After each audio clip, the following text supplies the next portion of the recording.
उन सिलसिले में मूं हिकु ख़त 6 सेप्टेंबर 2018 ते 16 ते क़ौमी अवामी तहरीक जे सदर अयाज़ लतीफ़ खे पहुचाए खे सम्झाइण ऐं दुरुस्त करण जी कोशिश कई, पर बदकिस्मती सां उन मां को दुरुस्ती वारो रवैयो मिलण बदिरां न रुगो सोशल मीडिया प्रिंट मीडिया ते ज़ोरदार पवड़ा जो तूफ़ान खड़ो करे ख़त जी अहमियत घटाइण जी भरपूर कोशिश कई पई त इहो ख़त मुंहिंजो लिखियल ई न आहे। बहरहाल अयाज़ लतीफ़ खे लिखियल इहो ख़त सियासी दिलचस्पी रखंदड़ समूरनि माण्हुनि खे पढ़णु घुरिजे, पर अञा बि सिंध जे अवाम खे उन ख़त खे पढ़ी ऐं सम्झण जो पूरो मौक़ो न मिलियो आहे, जेको ज़रूरु मिलणु घुरिजे। छाकाणि जे अहिड़ा ख़त क़ौम जी अमानत हूंदा आहिनि। अलाए पाणी थोरो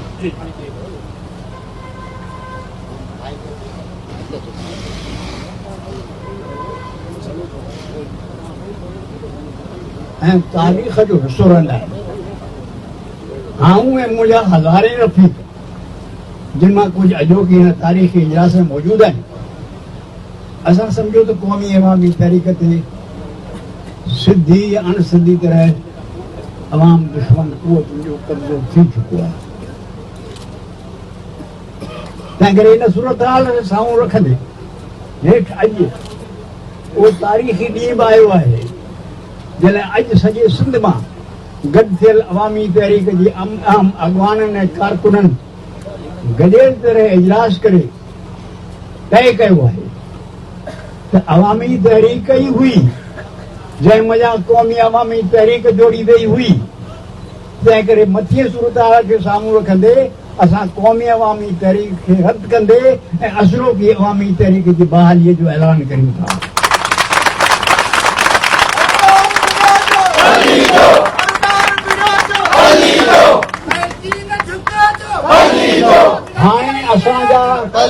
हाणे असांजा रस्ता अलॻि आहिनि। अॼु खां पोइ अयादती पलीअ ऐं साथियुनि सां असांजो को बि तंज़ीमी हिकमत अमलियुनि ऐं पॉलिसियुनि बाबति वास्तो न हूंदो। हू पंहिंजी सियासत हिकमत अमलियुनि सरगर्मियुनि पॉलिसियुनि ऐं फ़ैसिलनि बाबति जेकी बणियूं कनि, असां पंहिंजी असली पार्टी अवामी तहरीक खे पंहिंजी सरबराही मुंहिंजे सरबराही में नए से बहाल कयूं था।